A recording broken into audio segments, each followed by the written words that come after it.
Rashad, why you didn't hit me up? Hey, Rashad. What's up, Rashad? Thank you, Rashad. Brother, I love you, brother. Trump lit. What's up, Rashad? Yeah. What it do, boy? Hey, Rashad. Welcome back, man. Today we have a very, very special discussion to have and things of that sort. You guys know and love him. He's been on the channel before and things of that sort. This is Mr. Jimmy Hill, all the way from Atlanta. Hey, Jimmy, how you doing? Hey. Yeah, what's going on with it? Man, I can't call it, man. You know, just enjoying my Sunday, laid back, just had me some lunch and probably about to hit the grocery store or whatever later today before the week gets started and stuff. You know, just easy going Sunday. How about yourself? Yeah. All right. Well, I appreciate you. I appreciate you having me here. You know, to continue that anytime having to do something with it against injustice, especially what happened to my son and, you know, about holding these people accountable. Then, you know, I'm game for it.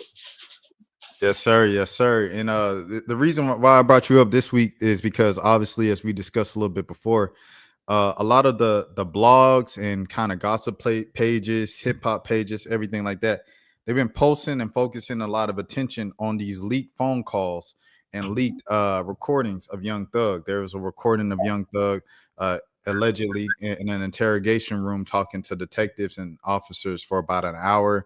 And then that became, is Thug a snitch? Is Thug a snitch? And then more leaked audio just continued to come out. All of his jail calls with 21 Savage and Lil Baby and now Mariah the Scientist. All of these things are coming out. And everybody's paying attention to this. You know, people are calling Young Thug a rat. People that. You know, I feel like relationships are being broken. People are going against each other. This and that. They're fighting against each other, which is a thing that Fulton County DA Fonnie Willis said that she was actually kind of going after. That was her ultimate goal when she pursued the YSL RICO and stuff like that in Atlanta. All of that and to break up all of their unity, pretty much. What would you say, Jimmy? No, they're talking to somebody. Okay. Yep. So that was her main goal from the jump. However, the YSL trial ended up being the longest trial in Georgia history. And you can only imagine the type of funds that it put out. In addition, Fonnie Willis also pursued a RICO against Donald Trump for, general election corruption in the 2020 election and things of that sort. All of these high profile cases. In the meantime, as a local district attorney, you know, the big cases around Fulton County are sometimes they can go to the wayside, focusing on the Donald Trump trial and the YSL trial and things of that sort. One of the trials could be the Jimmy Atchison case, where a former Atlanta police officer shot and killed Jimmy Atchison as Jimmy Atchison hid in a closet. And he was unarmed. He thought he had a gun. He came up with a bunch of different excuses. None of the stories were consistent from the time that it happened in 2019, I believe, and all the way up to now. So, Jimmy, I guess just the main thing, you know, you've been fighting and been calling out Fonnie Willis, the DA in Fulton County, for a while now. With this latest news of, Fonnie Willis won the YSL stuff. What is your message, man, of just like, don't forget about me. I feel like you're forgetting about me and all of those things. Well, you know, you got to understand, in this case, from the beginning, this happened like 8 or 9 days before the Super Bowl that was played here in Atlanta in 2019, and they wanted to sweep it on the rug. And the continuation of sweeping on the rug is still in effect, and it shows how Fulton County District Attorney Fonnie Willis refused to appeal this unjustly decision by federal judge Michael Brown, a Trump-appointed judge in 2018. How she refused to appeal this case to the appellate court. I mean, it's inexcusable and it's unacceptable to me. It's a slap in the face and her excuse was she don't think the law is on her side. You are the law. I mean, did you think the law was on your side when you spent all that time and energy and money and resources going after Young Thug? Did you think the law was on your side when you spent all that time and energy and resources going after Donald Trump? When your case was denied, you appealed your case. So my son has been wrong is wrong, no matter who says it or who does it. And my son has been wrong. I mean, that the handling of this case has been one of many miscarriages of justice. It has been an example of a supreme failure in the criminal justice system. And what makes you think that I don't want to get it right? I don't want to set the record straight. No, 100%, 100%. And just speaking about that, you said it happened right before the Super Bowl, so they tried to sweep it under the rug then. Now that it's been brought to the forefront, the Jimmy Atchison story has been told. You've been on CNN, MSNBC, all of the platforms on the national level. People know about Jimmy Atchison, and the outlets like Capital B and AJC continue to report on your protest that you're doing each and every single week in Atlanta, doing this nonstop work and things of that sort. What do you think it is now? Because it's not necessarily just she's sweeping it under the rug. People know about your son and your son's case. Well, when we first met Fannie, I pulled the kind of district attorney Fannie with Fannie, Fonnis, I don't know which way, but she was very arrogant and nasty from the very first beginning. And I was saying to myself, oh yeah, we got to fight. And like she told us, her decision gonna be her decision. And she really, you can't never forget though, the large donation from the police union. The police union donated to her campaign. And so you can't forget about that. And so the thing of it is, that there's just no excuse why she speaks on integrity. She always talks about integrity. But where's the integrity and not standing up and trying to fight for justice and hold this officer accountable for what he did? I mean, you're a district attorney. It's your job. He was indicted in Fulton County grand jury in 2022 and charged with felony murder, aggravated assault, and violation of oath. If a Fulton County grand jury found him guilty, then why don't you take that into effect and really continue to fight for him? Why are you giving up now? There's no reason why you should give up now. You're a district attorney. You're supposed to be about serving the people. All right, this your way of serving the people. What kind of message are you sending? Oh no, 100%. My thing is like you said, what kind of message are you sending? When we go back to this YSL trial, right? At the beginning of it, the initial press conference was, we are going to end gang violence and make Fulton County a safer thing. This isn't going to fly in Fulton County. I'm all about this. I'm all about that. When you hear that, what is your reaction to that when you hear that? Well, when you're talking about ending gang violence, first people you have to start with the police. That's the biggest gang. That's the biggest gang in America. They're protected through qualified immunity.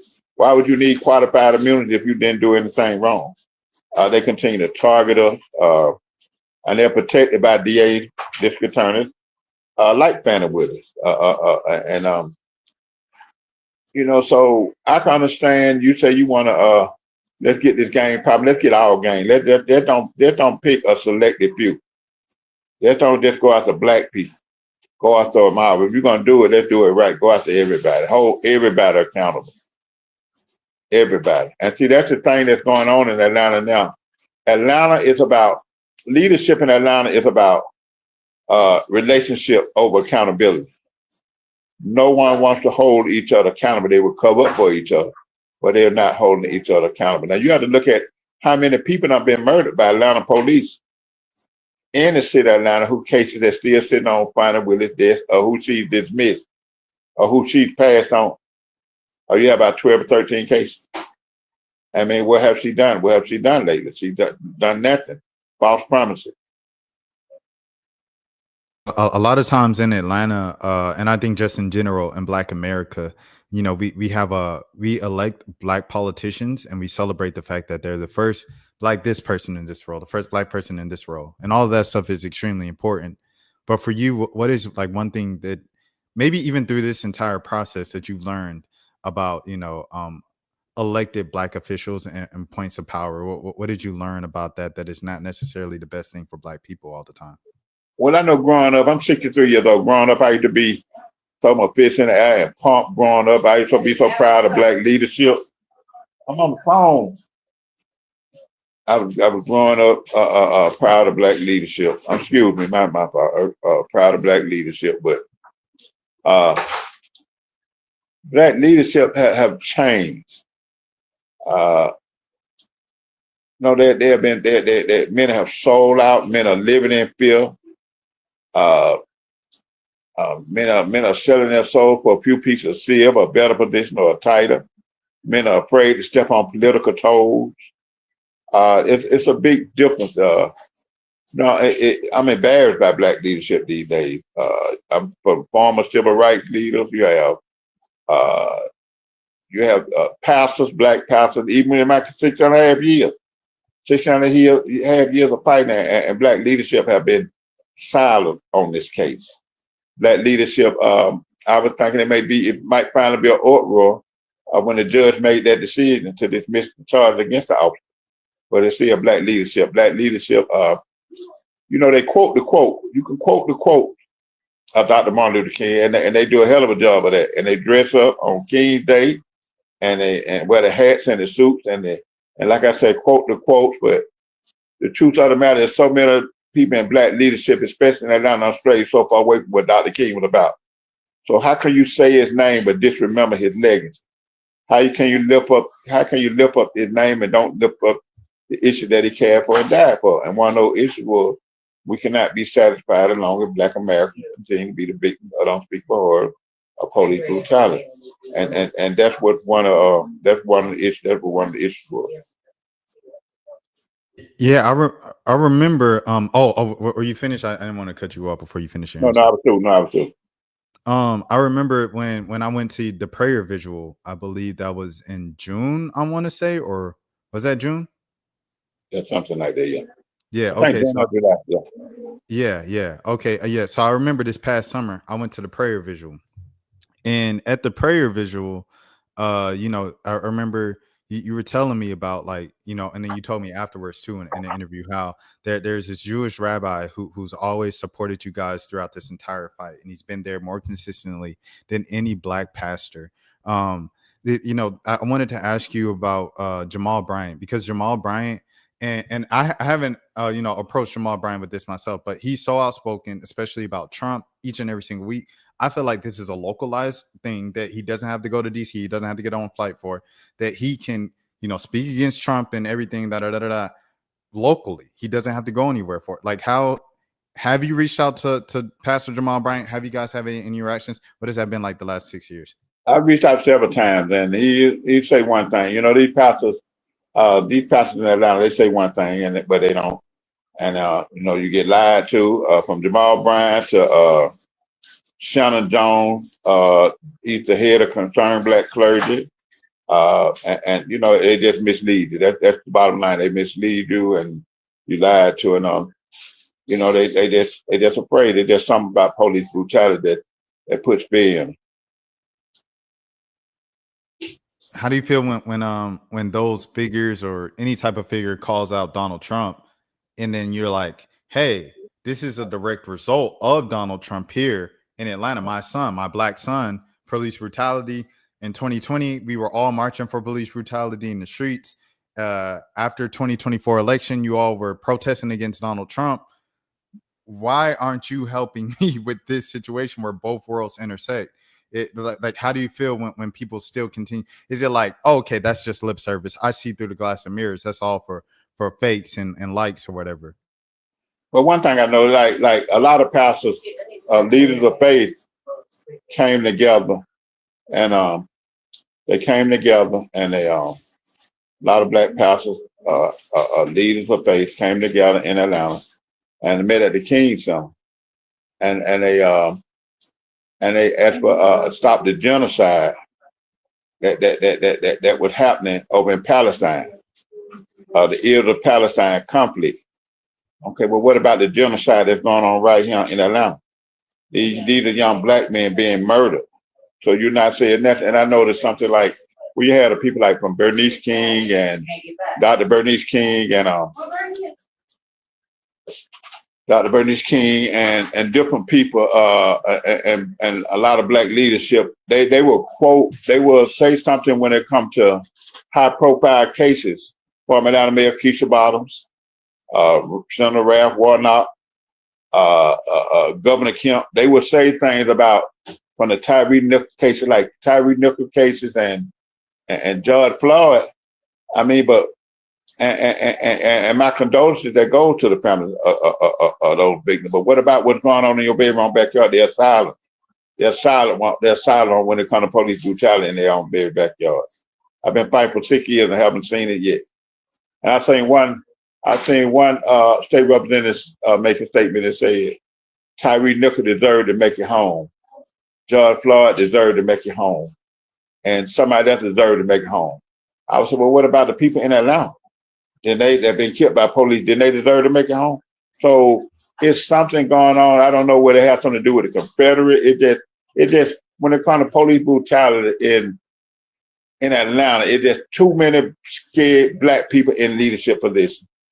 They allowed themselves to be manipulated, controlled, and intimidated by the presence and powers of white supremacy, but will allow themselves to be used as pawns and puppets and token black. I just had to call it like I said.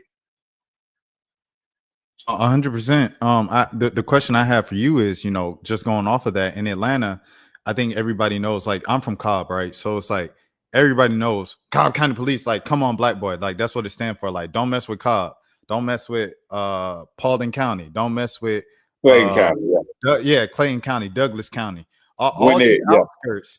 And then, but they say the Atlanta Police Department, it's like the reputation is there a little more cooler. For you to be dealing with this, like you say, why do you think that's the case? And why do you think people are so scared to speak out against the wrongdoings of the APD? Like going back to the last question too. Atlanta police is one of the most cruelest departments it is. They have a high offense rate of killing of black people, of high velocity of arresting black people. Many people that killed by police in Atlanta, I could say 9 out of 10 people killed by Atlanta police are black people. They're black people. They target too, and it's not just the white. An Asian man killed my son. It's not just the Asian and the white. It's black police doing it too. In Atlanta, we supposed to be Atlanta, one of the most blackest cities in America, and the police force is mostly black.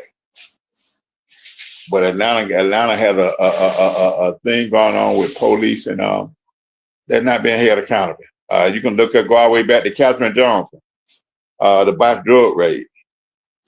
Katherine Johnson, 92-year-old black lady, got killed in 2006 during a botched drug raid. Atlanta police, even with my son, they didn't do a follow-up report between the witness and the accused, and that led to. That led to because they sloppiness, laziness, and carelessness. That also played a part in the death of my son. No, 100%. As we pull up Katherine Johnson up here and everything like that, God rest her soul. Man, speaking of, the officer that killed your son, have you forgiven Son Kim yet? And do you think forgiveness is a necessary step? Yeah, I don't hate him. I don't forgive him because I had to move on for that because I won't stay focused, and I need to stay focused on that. It's about accountability. Everybody likes responsibility, but don't nobody like accountability, and it's about I'm gonna hold him accountable, and I'm gonna continue this fight, and I'm gonna fight, and I'm gonna fight, I'm gonna strategize, I'm gonna pray, and I'm gonna continue to fight. He was a 26-year veteran with a troubled history. And so with Atlanta police, so what I'm saying is, why would, if Atlanta police couldn't handle him and control him, why would they allow him to be on loan to a federal task force? That's just that it don't make no sense. Why would you loan somebody to a federal task force who you can't even handle? That's just like getting him a license to kill, and that's exactly what he did. Andre Dickens, the Atlanta mayor, is from the same neighborhood. He's from the West Side and stuff like that. Is Andre Dickens aware of this case? Have you spoken to Andre Dickens about this whole situation? He's not going to do nothing. That's why we have to hold him accountable. He's one of the ones who I always have said who allows themselves to be manipulated, controlled, and intimidated by the person in power of the white supremacy. He's one of the ones that for the county district attorney finding with us. And it's like this right here. The most potent weapon in the hands of the oppressor is the mind of the oppressed. Yet the oppressor wouldn't be so strong if he didn't have a accomplice among the oppressed. And a lot of these people through their silence, through their turn of a blind eye, about concern is injustice. They have nothing but accomplices. And Andre Dixon is one of them. You know, he met with families. We met with him after many attempts. It took him about a year's time to meet with families, the victims of those families of those who lost loved ones to police brutality. And probably after about 4 or 5 tries, and we met with him, and he promised to meet with us again. That been 2 years ago. We ain't heard nothing else from him. We heard nothing from him, and just a bunch of false promises. You know, like black lives don't matter. You know, that's exactly what they say. Black lives don't matter. Speaking about that, I wanted to follow up. Like I said, we did the last time we met in person was the prayer visual over the summer at the King Center, and then you met with Bernice King, and then you got to talk to her up front, and she said, okay. Following up on that, a month later, 2 months later, Labor Day weekend, has Bernice, said anything to you? Have you guys set up anything? Well, the actual contact was, I think one of her representatives that was there, she said something about contacting NAACP President Gerald Griggs. And she said, so they're supposed to get together and we supposed to try to talk. We supposed to try to talk about, try to set something up with the families. But we haven't heard anything. And I reached out to Griggs and asked them, so how we gonna hold them accountable if how we gonna hold them accountable if you don't make the effort to try to have us meet? I'm so sorry about the noise in the back, man. You're right. It's not as bad as you think it is. It's like a little bit, but it's not like da. I can't hear you. You know what I'm saying? But yeah, I want to ask you, man, like even along those lines of what is the power of unity in numbers and things of that sort? When you have a bunch of people come out to support you, or just have any group of people come out to support you and let you know we're still here with you, we're still rocking with you. What do you think that means for the status of progression with your case and your pursuit of justice? Well, it gives me energy to want to continue to fight, because a lot of families fell off. A lot of families gave up. A lot of families, so you have people out here barely holding on to their sanity. This system is designed to place wear and tear on you. And that's exactly what it's doing to a lot of these families. Through disappointment, discouragement, let down. A lot of these families are disappointed. A lot of them, and they ain't out here like they was in 2020. They're not out here. You might barely see a few that's out here. No, 100%. I remember I went to the it was like the 2-year, I think, anniversary of the Rayshard Brooks. No, it was Rayshard Brooks' birthday. Like it was like his 23rd birthday or something like that. And his widow was out there, the mother of his children. And I was just talking to her, and she was just stone faced like the entire time. Like she was just cold. And people were talking to her, this and that, They were like, we're gonna do something, we're gonna do this. And every single person that said that, she said, are y'all really gonna do that? Are y'all really, like, just a straight face? And then so I asked her about it, and she was just like, it's just been a lot of empty promises, a lot of the same stuff you're saying. How much of a letdown is that when so many people initially show you interest, genuine interest, or you think it is, and then you see over time that it was just lip service? I mean, you have to prepare yourself for that, because that's exactly what happened. A lot of people say they're with you. A lot of people say they're, and scream their names. But people gonna be people. People change up on you. Some people there to go the distance. Some people ain't there to go the distance. I just tell everybody, thank you. I appreciate those who continue to fight. But you have activists and advocates, and you have these attorneys. You have so many people that are taking advantage of the vulnerability of these families. And it's got to the family where these families don't want to trust nobody. They getting away. The families ain't even trusting each other. There's so much going on, and that's what white supremacists do. They sit back and wait, because they know it's gonna happen sooner or later. And it seems like, if you keep doing the same thing, you're gonna keep getting the same result. And it seems like we ought to be learned by now that that's what they're doing, sitting back waiting on us. But sometimes we let our pride get in the way. Sometimes we jealousy, envy. You know, that's what this system is designed to do.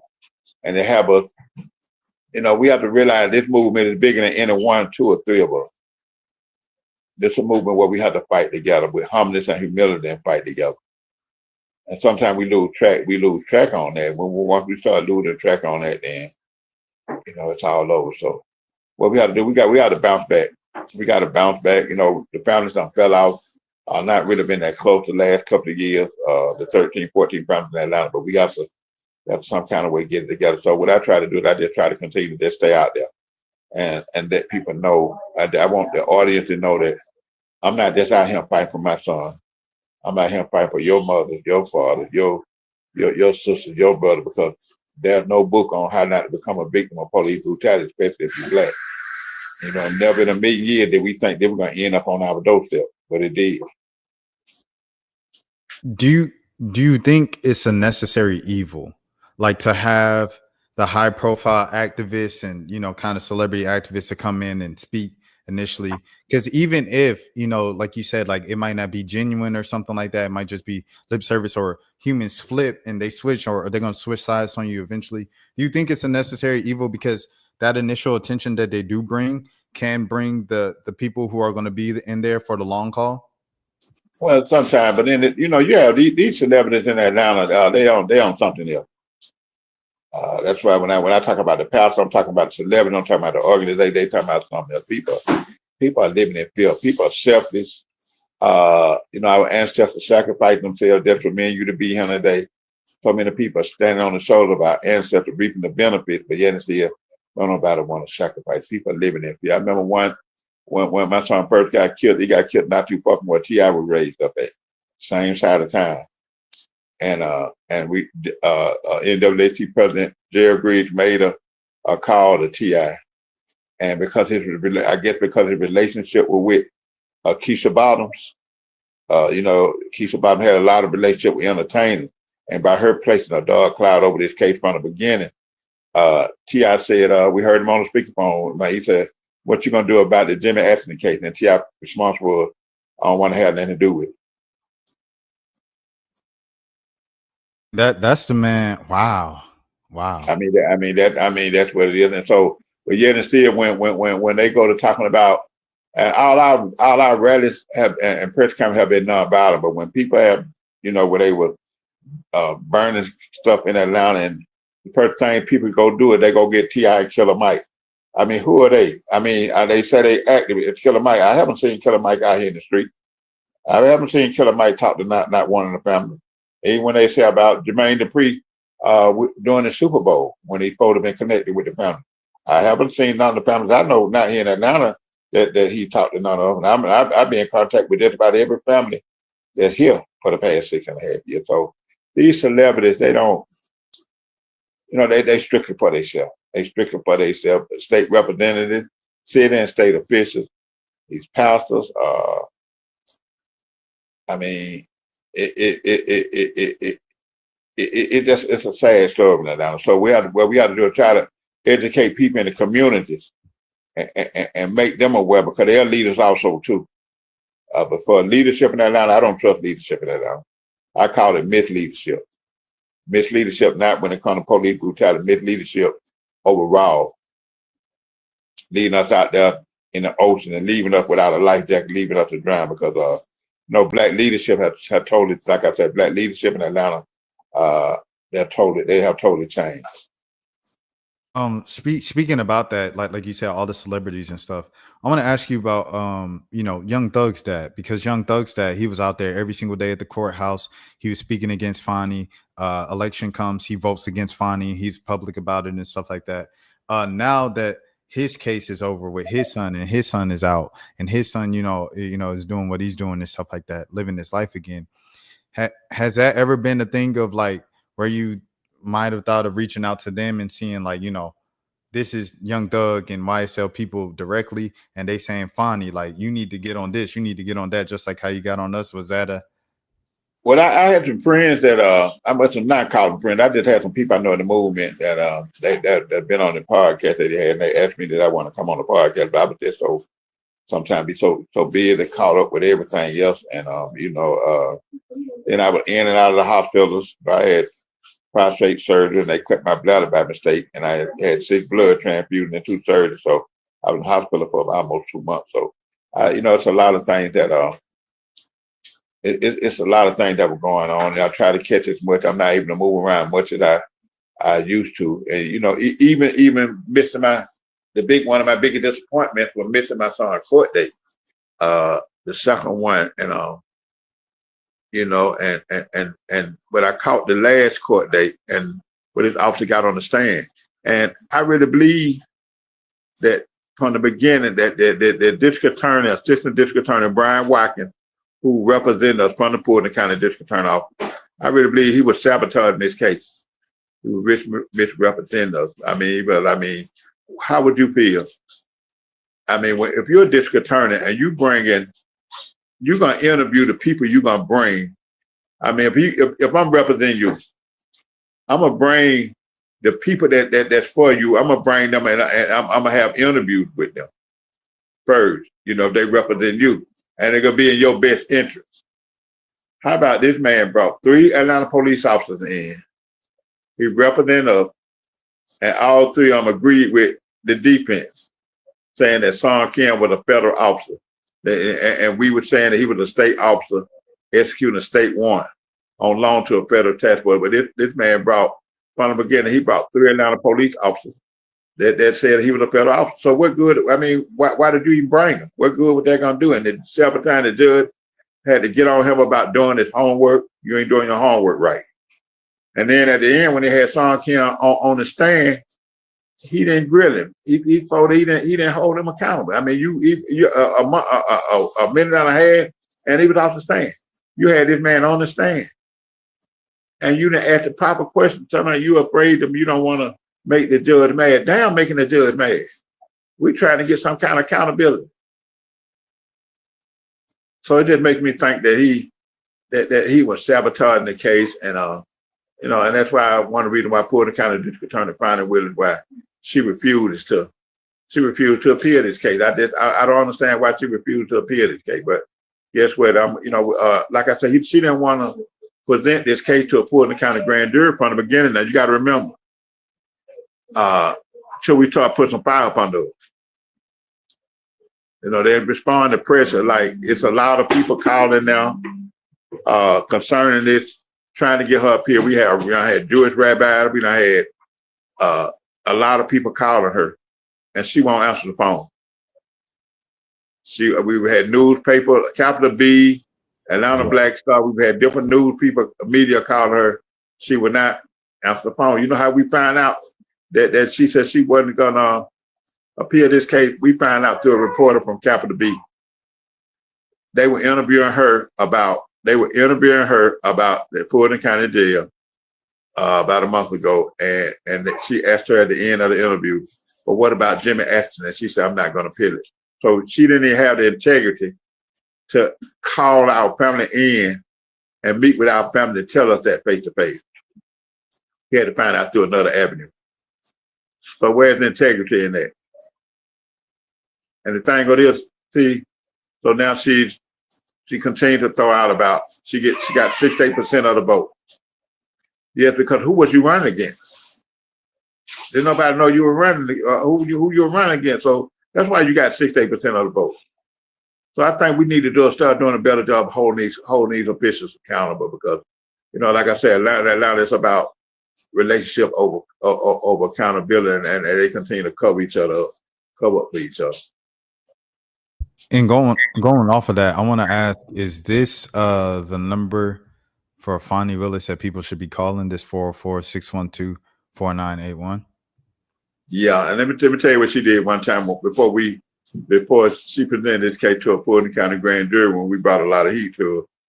She forwarded all calls to the records room. So that calls weren't going to our office no more. She forwarded our call to the records room. So she got some tricks up her sleeve. Now she made it this far for nothing. She got some tricks up her sleeve, but I'm still gonna hold her accountable. We had a rally out there about a week ago in front of the Fulton County Courthouse. And it was a powerful rally out there. And we're going to be out there again. And I'm going to be out there again. And I'm going to follow what she at because she's wrong. She's wrong. You know, it's wrong anymore to seek to escape the consequences of Warren Act.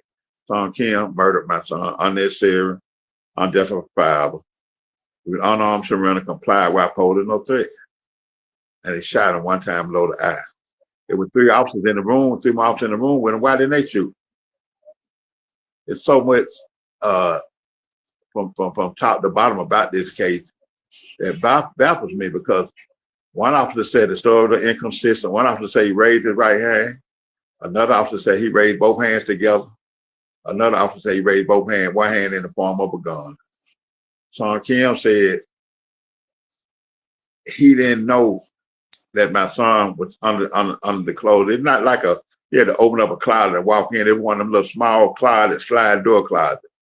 Yeah, and my son was, yeah. So it ain't like he had to lift up no ton of clothes. He lifted up a few clothes and went back in the hallway, told the officer that Jimmy's under there.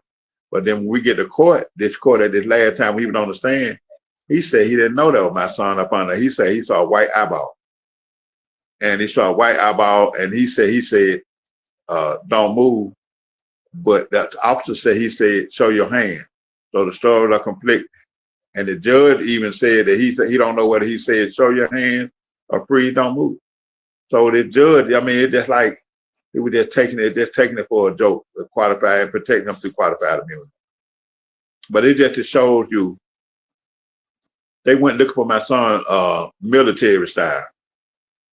Assault rifle and everything, like he was been lying. 8 o'clock in the morning. And that's what they do. Over a cell phone. Yeah, they do that to intimidate the community, though. They do that to intimidate the community, put fear into the community. But you have to understand, you got to go all the way back to slavery.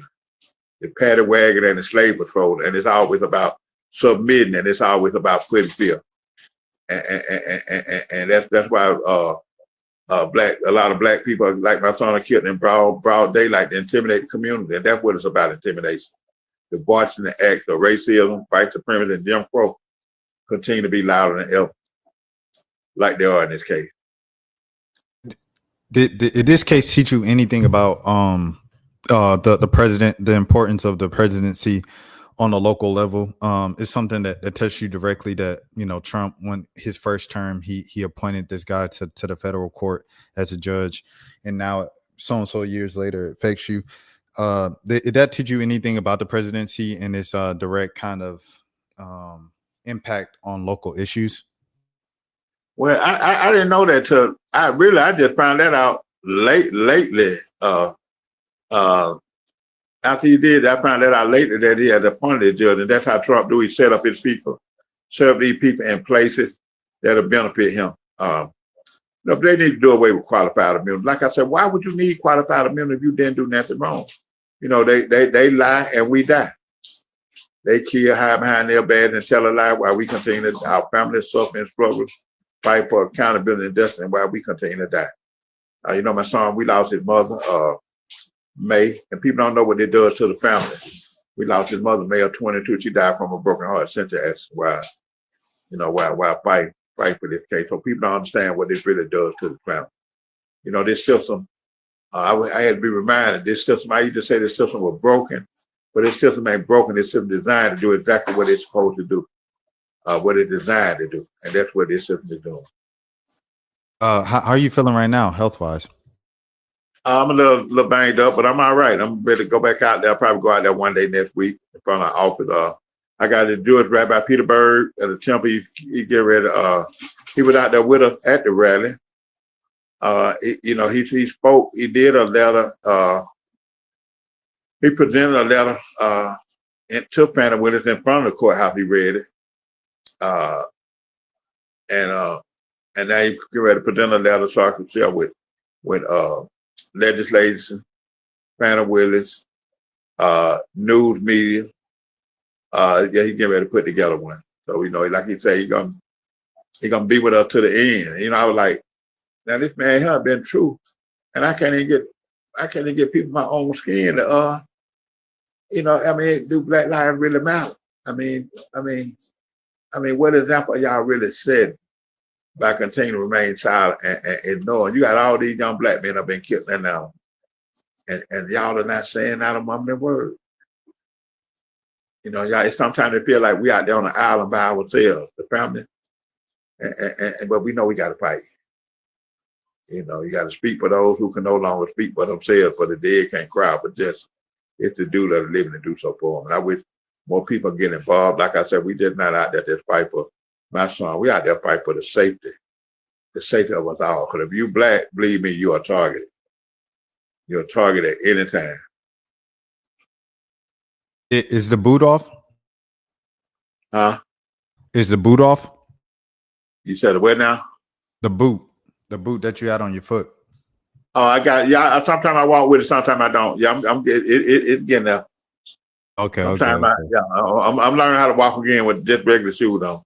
Okay. Oh, all right. You know that that boot heavy too, man. Yeah. No, I'm already knowing. That boot heavy. I appreciate you. I appreciate your support. I really do appreciate your support, and that's showing the realness of you, man. I really appreciate, because it's at a time when, you know, sometimes when I'm out there holding up that sign, when you know me, I be on the steps of the Capitol, and I go to Midtown, Buckhead, I be everywhere, City Hall, and when I see some of these black people, I guess you can call it the haves or the have not. Yeah. And I see some of these haves, and I see, while I'm holding up that sign for my son, I fight for my son, I see shame. I see in that face, I see embarrassment. I see, in some faces, I see resentment. Like I'm not supposed to be out here fighting. Man, look, I talk about this all the time, Jimmy. I'm sorry for cutting you off, but I talk about this all the time, man. About like, I'm for black people. Like, I'm for the poor black people. I'm for the ratchet black people. I'm for the ghetto black people. I'm from the black people that they got money, the bougie black people. I'm for all the black people. It ain't no, oh, Black Lives Matter and I'm for black folks. Except if you're poor. That don't even make no sense. I'm for you unless you're ghetto. Like, that don't make no sense. I'm for black people in general, because without that, we can't progress. We can't progress if it's just, oh, the middle class black folks from the suburb. That don't even make no sense to me. Yeah. How can you say Black Lives Matter and you just for the middle class, or you just for people with titles and positions, man-made titles, a position? So how would you? And it's like that. You know, I try to meet with pastors. I'm putting together a prayer business, and trying to have it inside the City Hall, because so many people are going through so much. You know, I had another son that was murdered. You know my son Curtis Jordan in 2012 at the age of 18 through community gun violence. And so, you know, God that gave me the strength to hang in there, because I've been lost my mind by now, and I've did some real crazy stuff. And so we fought the same way I fought for my son Jim. That's how I fought for Curtis. It just, we didn't have to take this long. And you know, the two guys got life. So, you know, I'm against stop gun violence also too, because we got to stop. You know, we kill us, they kill us. We keep killing us, they keep killing us. So we just got to stop. We got to just stop gun violence. And really, we talk about Black Lives Matter. We got to really show how much Black lives really matter. 100%. Jimmy, I kept you here for 45 minutes. So to wrap up, we're going to wrap up with this one. How can the people help? How do the people know about the events and everything you have? Do they need to follow you on Facebook? Do they need to, like, is there a new, like, what do they need to do to make sure they can know about this fight and continue, join you in this fight and help you out? Okay. Well, you can go on Facebook. I'm Jimmy J. Hill. You know, I have messed up a couple of accounts. Not Jimmy Hill. Now that's my son.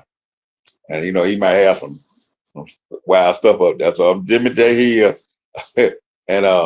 And you'll see me, I'm one with, you'll see a little boy, but I'm the one with the black shirt. You'll see me with a black shirt. And if you ain't ready for nothing real, I know you're trying to connect with my page, because that's what I do. I just try to bring it, like, I'm full of encouragement, I lift up, and but I'm about accountability. Let me see which one you got. I'm the one with the black shirt. Yeah, I did that. You got it right. That's the one right there. That's me right there. Yeah. The one with that's the page.